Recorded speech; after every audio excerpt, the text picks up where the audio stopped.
Greetings, fellow scholars of the ancient arts of Salmonella Academe. We are here to educate thine brain juice upon the presidential assassination, yes indeed, that nobody wishes to speak of course, presented by the only true professor of all eternity, Salmonella himself. Link in the description down below, of course, so you can get his delicious education juice plugged inside of your brain sauce. And worry not, my friends. I have plenty of pencils. Let class begin!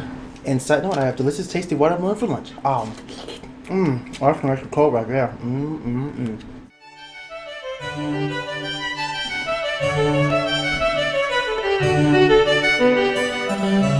Hey kids, John Wilkes Booth, Lee Harvey Oswald, Hitler, all people who gained massive notoriety by killing one of history's famous leaders. But there are two Americans who committed an equally heinous crime as these three, yet their stories are seldom remembered, mostly because nobody really cares about the presidents they killed. Originally I was going to talk about both of them, but the video ended up being way too long, so today we'll just stick to this one, I guess. Charles J. Guiteau was a pretty silly guy, and to understand how a guy could be so silly, you gotta start with his youth. Guiteau was born in Freeport, Illinois in 1841. His mom had postpartum psychosis and died when he was 7, alongside 3 of his 5 siblings. His dad, meanwhile, was mega religious and made a big point out of instilling those values in his son, often physically. This influence molded Charles into a boy who sought nothing short of total approval from others, and who would react very harshly to any criticism levied upon him. As a teen, he moved to Ann Arbor, Michigan for high school. He tried to get into the University of Michigan, but he goofed on the entrance exam.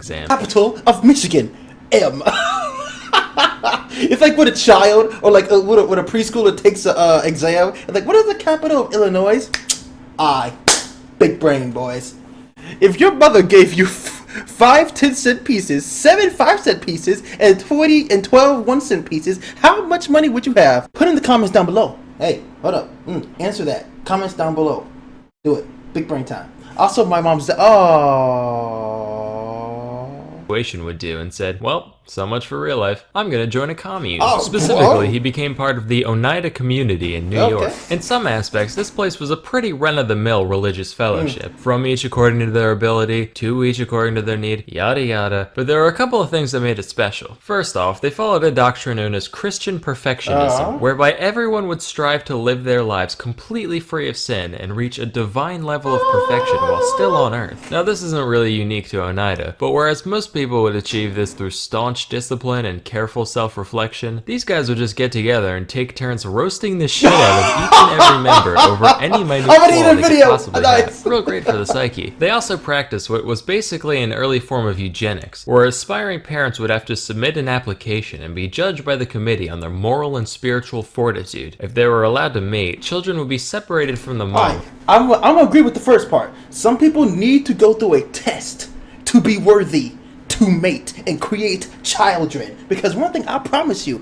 there are people on this earth who do not need to take their love rods and their diggity holes and fuse and up in here. Can we bring this back? Can we have a nice little piece of paper that's saying, are you good enough to have a children's?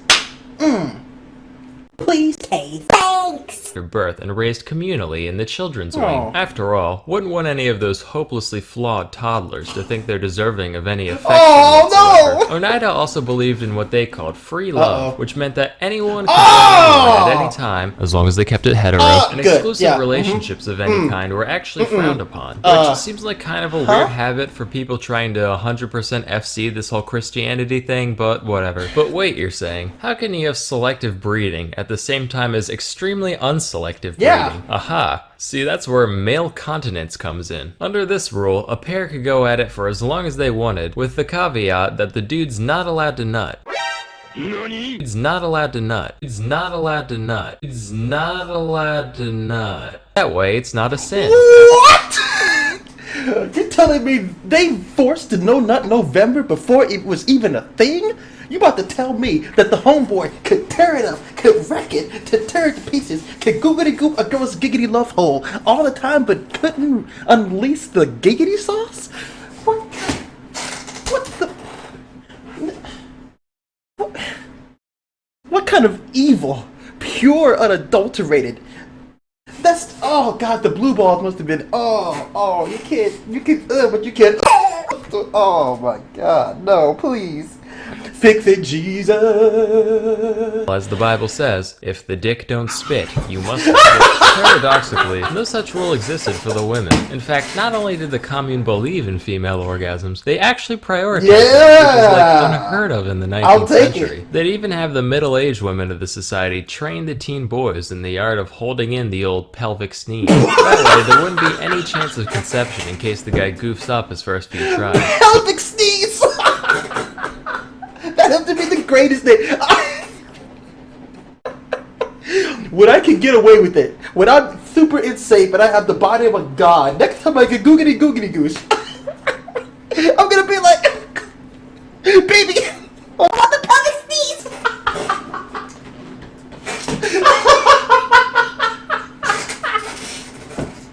Oh Jesus, that one got me. Pelvic sneeze. Oh Lord Jesus, that would got me, man. That would... Maybe where do you want me to conclude?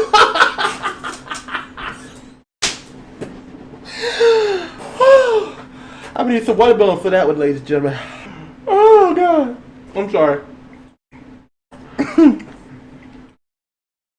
That one really got me. Pelvic sneeze. Oh my God. I'm going to use that from now on. Damn, baby. You got some nice legs. What time do they open? My pelvis needs to sneeze. I will pay money to see a dude use that, and I will pay him more if it works.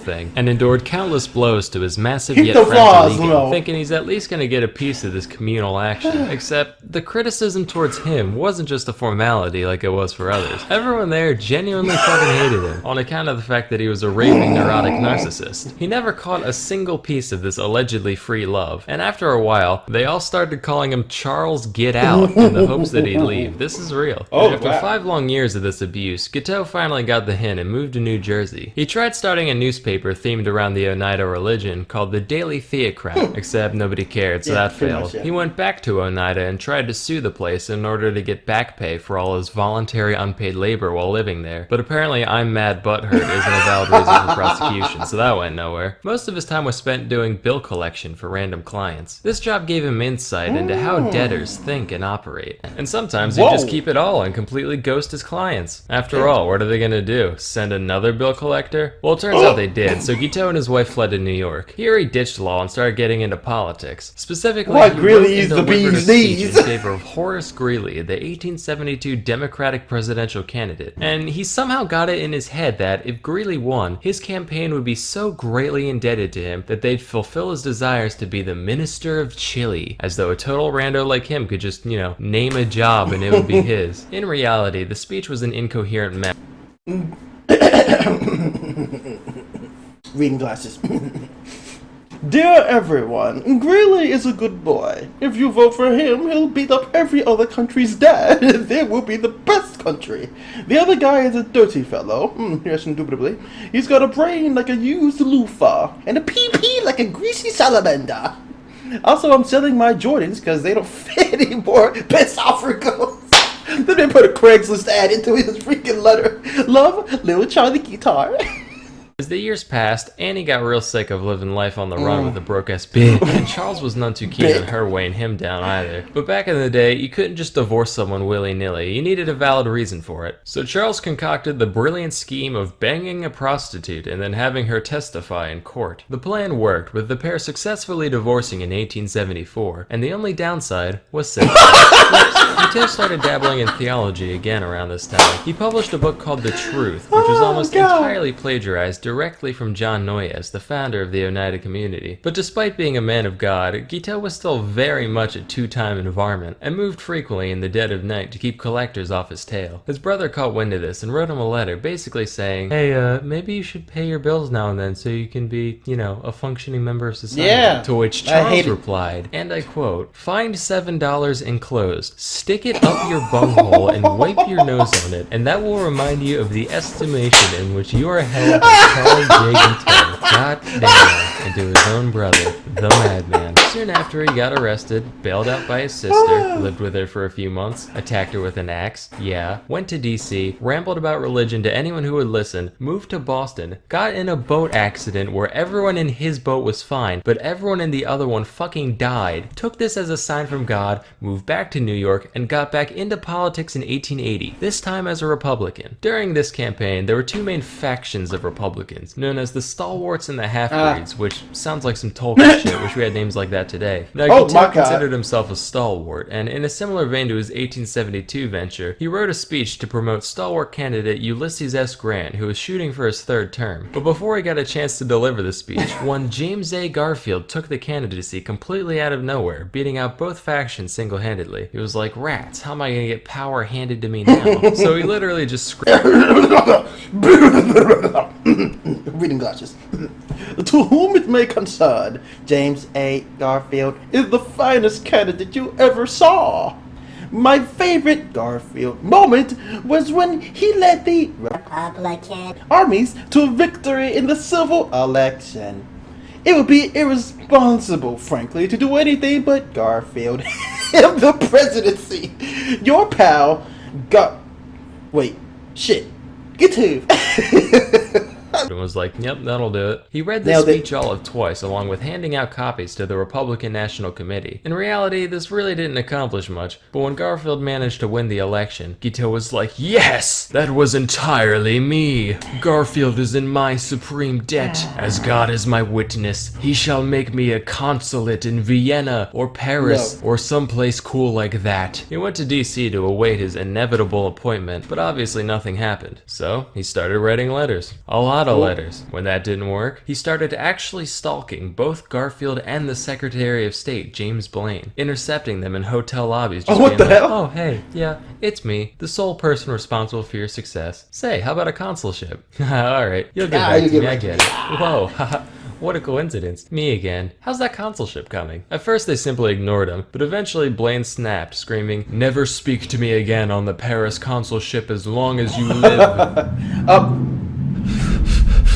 Damn you, Garfield! Oh. I sense a disturbance in the force. Maybe daylight savings just made Monday an hour longer. Wow, Garfield, that was quite the wise. It's amazing how you managed to keep things year after year. Odie, what did they do to you? Look how they massacred my boy.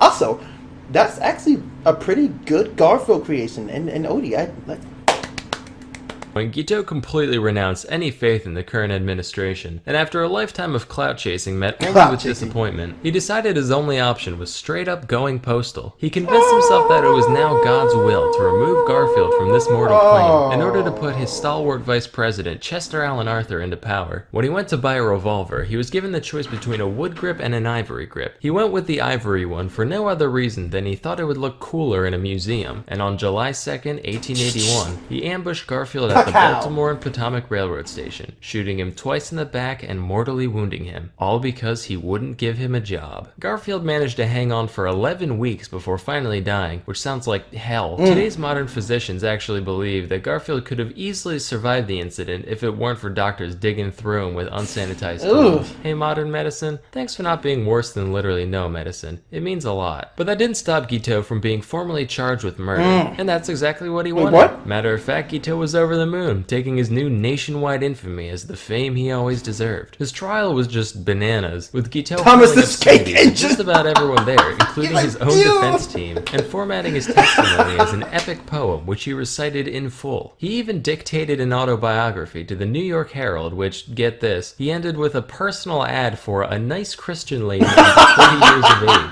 What a baller. When the guilty verdict was read, he called everybody there low consummate jackasses, and on June 30th, 1880, 1982, Guiteau smiled and waved to his adoring fans as he was walked to the gallows, where he recited a repetitive, deranged poem he wrote that morning, which was performed in a high-pitched falsetto voice, since it was written in the point of view of a child. He asked for a full orchestra to play during the reading, which I don't have to tell you that went nowhere. And promptly thereafter, he was hung. When the gallows dropped, people were probably like, ugh, Jesus, it's finally over. I just came here for a nice little execution. They subject me to all that. I want my money back, frankly. So it just goes to show, you can't always get what you want. Unless that thing is getting everyone to hate you, that's extraordinarily easy. But for everything else, you're gonna need a combination of hard work and know-how. While the former must ultimately come from within, there's plenty of resources out there for the latter. The best of which is a seldom talked about little startup called Skillshare. Do it! Skillshare is an honor. That's all for today. Till next time, I'm Sam and Nella, and I oop and I oop.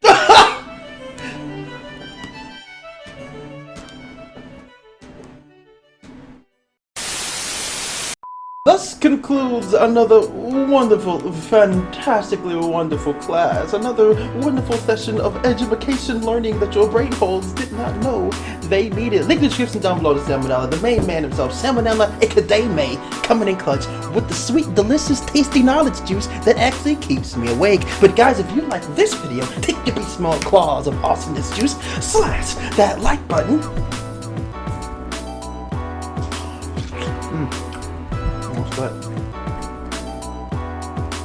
And until next time, ladies and gentlemen, boys and girls, and beasts of all ages, shapes, and sizes, love, peace above all. Ooh, there it is. Ooh, stay beast mode for the epic win of all the wins.